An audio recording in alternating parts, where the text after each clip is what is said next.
ஆத்ம வணக்கம். ஆத்மபிதா சுவாமி சிவானந்த பரமஹம்சர் அவர்கள் அருளிய மனதின் பல மாற்றங்களும் அதற்கு அனுசரித்து பல பெயர்களும். சமுத்திரத்தில் உண்டாயிருந்த ஜலம்தானே அலைகளாகவும் நுரைகளாகவும் நீர்க்குமிழிகளாகவும் உண்டாகி ஜலத்தின் மீது கிடப்பதாகும். அதெல்லாம் சமுத்திரத்திலே ஜலமாய்தான் இருந்தது. ஜலம் உண்டாகி இருந்ததில்லை என்றால் எவ்விதம் யாதொன்றும் உண்டாவதில்லை. அதை போலவேதான் ஆகாசத்தில் வாயு உண்டானதால் மாயா சமுத்திரம் என்றும், அந்த மாயா சமுத்திரத்திலே வாயுவின் அலைகளினுடைய சலனம் நிமித்தம் நுரையாகின்ற மனமும் அகங்காரமாயிருக்கின்ற நீர்க்குமிழியும் உண்டாகின்றன. எப்படி ஜலம் நுரையாகவும் நீர்க்குமிழியாகவும் உண்டாயிற்றோ அப்படியேதான் ஜீவசக்தியாயிருக்கின்ற வாயு மனமாகவும் அகங்காரமாகவும் உண்டானதாகும்.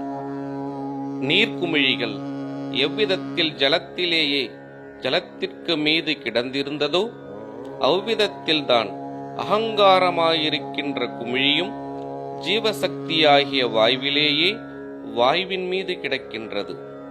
அது பளிங்கு நிறமானதால் அதில் கூடி பிரதிபிம்பித்து தான் யார் என்று அறியாமல் நான் எல்லாவற்றிற்கும் மேலாகும், சர்வமும் எனக்கு கீழாகும் என்றபடி துரபிமானித்து கிடக்கின்றது. எனில் முன் சொன்ன நீர்க்குமிழி ஒரு நிமிஷ நேரத்திற்குள் உடைந்து அது உண்டானதாகிய ஜலத்திலேயே லயிக்கின்றது. இதே போன்றுதான் அகங்காரமாயிருக்கின்ற குமிழிகள் தன்னைத்தான் அறியாமல் அபிமானித்து கொஞ்ச நேரத்திற்குள் உடைந்து அவை உண்டான ஜீவசக்தியாகிய வாயுவில் தானே லயிக்கின்றன. அது ஒரே பொருளேதான் இப்படியெல்லாம் உண்டாகின்றதாகும். அதற்கு பல மாற்றங்களும் உண்டானதால் அந்த மாறுதல்களுக்கு அனுசரித்து பல பெயர்களும் சொல்லுவதற்கு காரணமாயிற்று. ஆத்ம வணக்கம்.